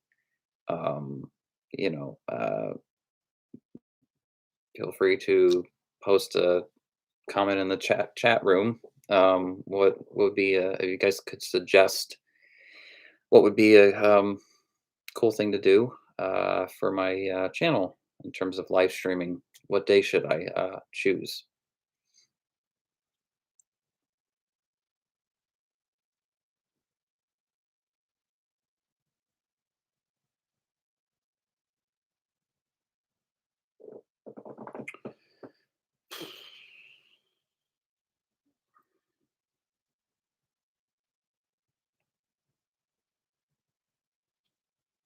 Okay, Mario Mania is free tomorrow. Okay, cool. Yeah, I usually like to, I think, live stream at this kind of time. I think that's 6 p.m. to 10 p.m., 11 p.m. There's even nights where I'd love to live stream at midnight, sometimes too. So I can live stream later than this if 6 p.m. is too early, or around there.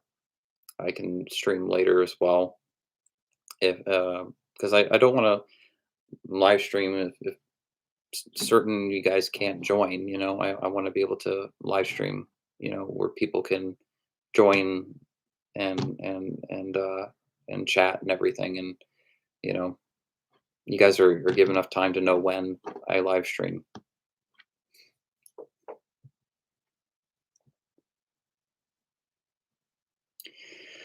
Nights during the week is usually when I'm browsing YouTube because I work in the day, and my weekends I try to go out and do things. Okay. All right. So weeknights sound pretty good, I guess. It sounds like it. Um, so I guess like Monday to Friday would be like the best days to live stream, like or in that time of the week, that Monday to Friday, Monday, Tuesday, Wednesday, Thursday, Friday. I don't know if there's like a certain day that's best, you know, but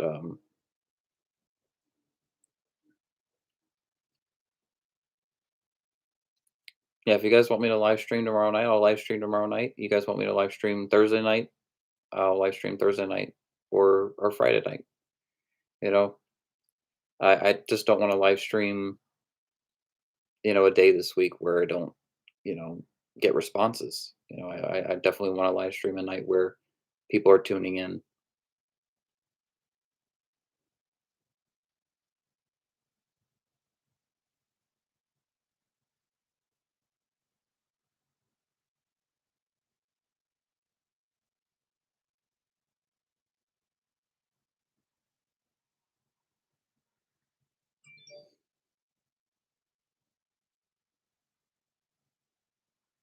Anytime during the evening is good with me. Okay.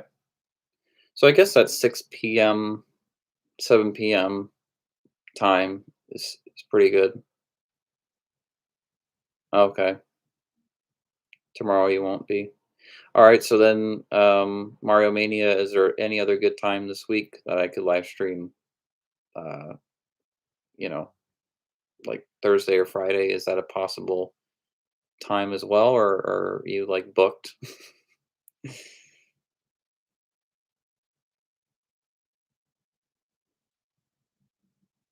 I've heard a lot about Dune, that movie that you're gonna go see, Zach. Been wanting to see it, but at the same time, I don't know. But a lot of people have talked a lot of good about that movie, so I can definitely tell it's gonna be a big rental when that comes out, for rental. And how amazing is this, guys, that we're all going back to the movie theater. We're going back to the movies. We're seeing movies in the theater again, and we're getting that cinematic experience. Like, so great. Okay, so then how about Thursday night? How does Thursday night sound for you guys? Thursday night, or like in this range, 6 p.m., 7 p.m. When should I start the live stream as well? Because guys, I haven't live streamed in over a year, so I'm starting over the live streaming.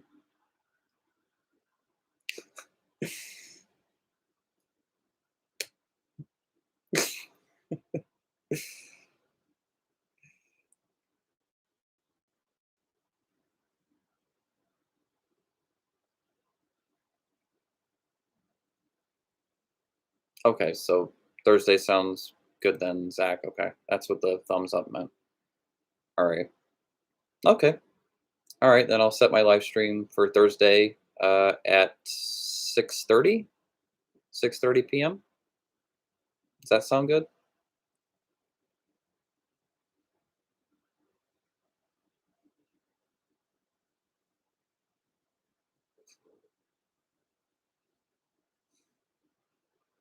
All right. What are you guys looking forward to this year for like movies? Like, is there any other movies you guys are looking forward to um, this year?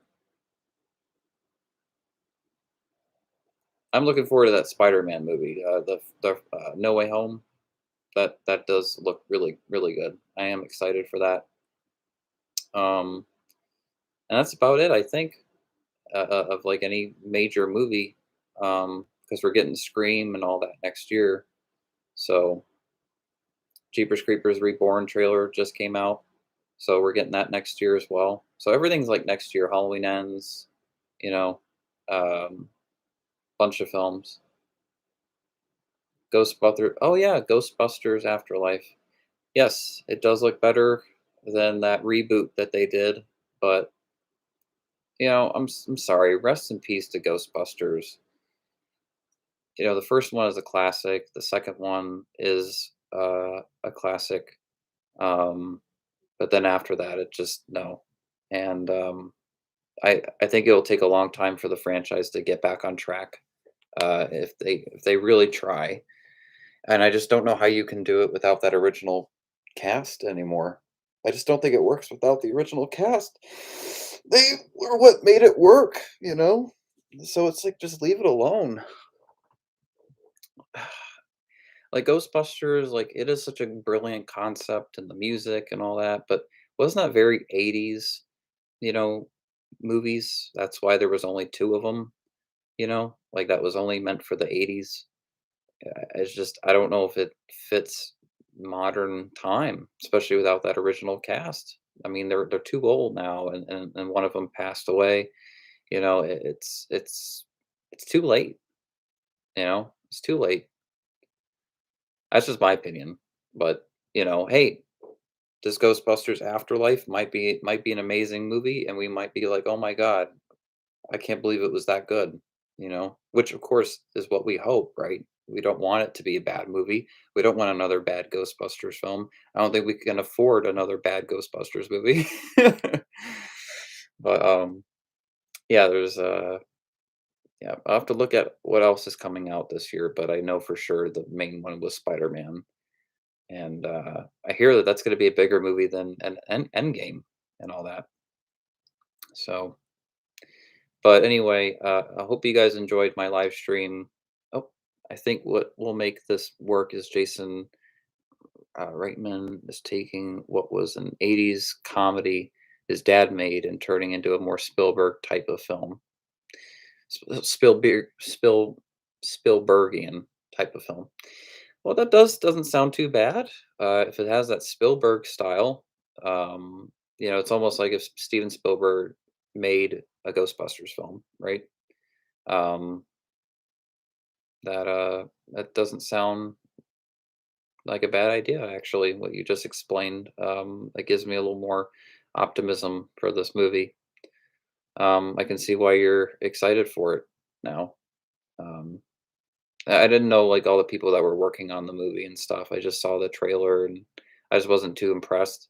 But I still said that looks better than the reboot, that bad reboot that they came out with, which it wasn't even 10 years ago, but it feels like it was 10 years ago. Um, but yeah, guys, this was a really fun live stream. I really appreciate you guys tuning in. Even though it was just you guys, I don't care. Like Zach and Mario Mania, you guys are real subscribers. You guys have been subscribed to me, since the beginning. And I think about all you guys all the time. Like, I don't know you guys, but like, I think about all the people that watch my videos and like what they say in the comments or when they uh, live stream. I'm like, oh, that was really cool that they said that or said that. I'm very visual and I definitely overthink so many things, but it's I really am grateful. And you hear that from like so many YouTubers, but it's true. Without you guys, there wouldn't be, you know, my channel wouldn't be what it is.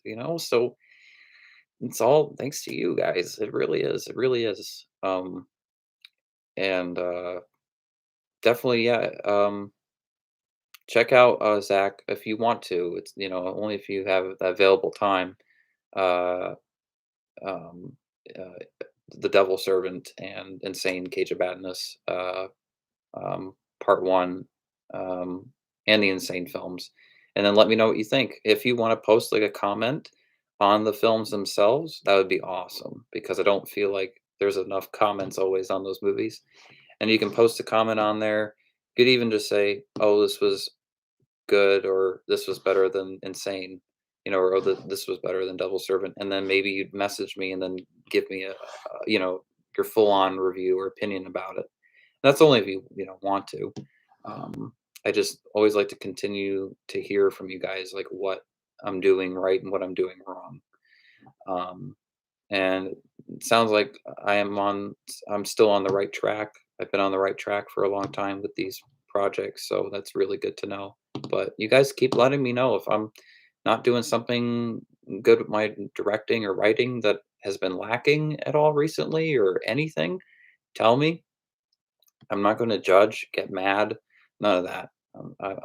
I'm very mature with accepting criticism now, and, I will not attack you or anything. I will just take it into consideration, and in my own mind, I will agree or disagree with it and make the decision, "Okay, that is something that really needs to be changed," or "That's something that could be," but I'll mention it with other people as well. And if they, agree, if they agree with that, with what one of you said, and your guys's, word can really change, the whole movie, and open my perspective a bit. Um, a lot of these artists that they fall into is just not really listening to their fan base, and they have to listen to themselves too. So you just have to find that balance, and it's very difficult too. But there is always that way. But yeah, thank you guys for tuning into my live stream. I hope you guys have a great night. Have a great Tuesday night, and I will talk to you guys Thursday night on my Thursday night live stream. So, anything else you guys want to say? Post a comment on the top chat, um, on the live chat, and then I'll end the live stream. If there's anything else you guys like to say, because I know it's a lot of time when people end the live stream. There's always like 3 or 4 more comments that somebody says, before the person ends the live stream, and it's like, "Oh, they missed that message," or something. I don't wanna be that person that ends the live stream and I missed something that you said. Okay. Good night, Ryan. This was fun. Alright. Good night, Mario Mania 1, 2, 3, 4. This was fun as well. Thank you for, tuning in. And then Zach, if you wanna say anything else, let me know. Oh. Have a good night. This was nice. Now it's almost time for Chucky. That's right. Thanks for reminding me. We got the 4th episode of Chucky tonight. There's the 4th episode. Yes, and you know what? The next live stream, I'll talk about the Chucky show. We'll talk about the first 4 episodes, and I'll give more of my opinion about it. I haven't even talked about the show with you guys, but I will say to you, a million times better than, well, yeah, that remake. But I almost want to say this is better than the movies, but I love that original film and that second movie. And I love Curse of Chucky as well, so I can't really say that it's like better than the movies, but it's a really great show so far. I'm really impressed with it, and Brad Dourif is really into this one out of like the last two ones. The last movie, I felt like Brad Dourif was really into the role with Seed of Chucky, even though that was a bad Child's Play film, Chucky movie. That was the last movie I remember he was, like, very invested in the character, or he really, really put in a lot of effort, and this show feels like when he put in more of that effort in the character, uh, it's leagues better than I thought it would be. Yes, it is better than I thought it was gonna be too. Like, I was worried that, like, is it gonna have a straight to video vibe or something or this or that?" But no, it's a great show, and when it says that USA and Sci-Fi next to each other, and it's not even, like, edited. Um, yeah, I think there was, like, one blurp beep sound effect so far in the show, but I hear a lot of F-bombs on that show, and, things that you would never, hear on a TV show, even back when Scream came out on MTV. By the way, that's renewed, guys, and it's the first 2 seasons that they're renewing that oh, the with Brooks and Noah and Audrey and those characters that we all, miss and love. We're gonna get a new season of that. Oh my god. I have so much more to talk about my next live stream, but a lot of exciting things to talk about. Um, anyway, have a great night, guys. Sometimes I don't know when to say when or when to, like, in terms of, like, when do I stop a video? That's always the hardest part for me is stopping the video. Um, but okay, I'm gonna end the live stream now. All right, have a great night, guys. I'll talk to you all very soon. All right, peace.